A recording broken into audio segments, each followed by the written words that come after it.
Hello and welcome back to Dukascopy TV. Now, Russia and the ruble is our focus today, and joining me in the studio is Chief Economist of East Capital, Markus Svedberg. Markus, thanks very much for coming into the studio today. Thank you. Now, let's start with Putin. Good place to start, I think. In his State of Union address earlier in the week, he mentioned a drive against anti-corruption. What exactly was he talking about? I think this is part of a longer strategy he has to send out a signal that there is a limit to the corruption, and because Russia has had a lot of problems with corruption, but now he's saying that even if you're a high-ranking official, even if you're a member of the Duma, has to come to an end, and he's sending a strong signal by legislation, but also by firing people and also tightening the screws on capital flights and these kinds of things. And what effect is this having financially from an economic point of view as well? I think one way we can look at it is looking on capital flight. Whenever you start these processes, capital flights tend to increase. But now he actually specifically targeted capital flight from officials, saying that you have to declare your sources of income and also what kind of purchases you make. This is for Duma representatives and so on and so forth. So he's also clearly targeting the capital flight. And we're also seeing how it's starting to decelerate. It's still quite high, but it's starting to come down a little bit. He also announced, I believe, that the state would be injecting up to 100 billion rubles in equities next year. Will this shake the markets? This must shake the markets quite a bit, surely. I think, again, it's sending a signal to the market that the Russian government is prepared to move in at these price levels, because Russia is very, very cheap if compared to almost anything, and also its historical average. I think the 100 billion rubles is not necessarily going to make too much of a difference, because it's going to be spread out all over the year. But again, it sends a signal that the state is prepared to support the market at these levels. So if you want, it sets a floor to the market.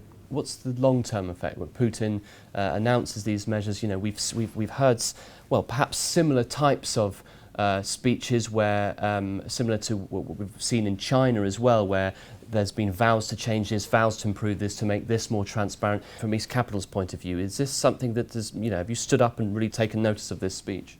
No, I think we did, for these two reasons. I think the capital injection into the market, but again, more importantly, I think the anti-corruption drive. Because we've heard these many things before from Russia, but when they're matching the rhetoric, but also firing people, prosecuting high-ranking officials, it's sending a very strong signal to the market, but also to public officials, most importantly. There's still, I think, an element of politics in this, because at the end of the day, it's very popular for Putin to go after corruption. That is the one thing that the opposition movement that we saw on the streets last winter that unites them. So this is actually making Putin more popular in the eyes of the citizens, and also diffusing a little bit the opposition of their one common goal. So it's actually not too bad also from a political point of view for Putin personally. And is anti-corruption, is this just the driver? Because I know that equities have been struggling in Russia of late.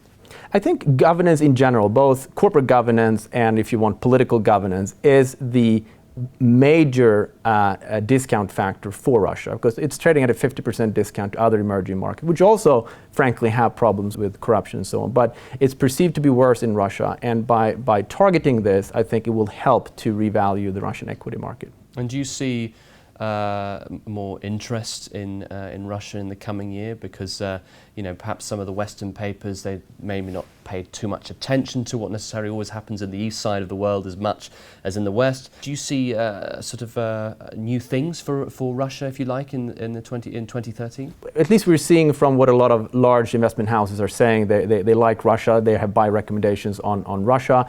But also we should remember that many of these things looked good this year in 2012, and yet Russia was not favored. Actually, the volumes on the Moscow exchange would be very small. Could that happen again next year as well? It could always happen again. I think especially if you have oil prices dropping sharply, because then the interest in Russia will. But our baseline is that oil prices will stay reasonably high, and that some of these triggers, anti-corruption, joining WTO, more dividend payments in the market, will actually bring investors back into the Russian equity market. Now, Markus, we know that, Putin announced that the state's going to be injecting up to 100 billion rubles in equities next year. But what's your sort of overall view of the ruble at the moment and going into 2013?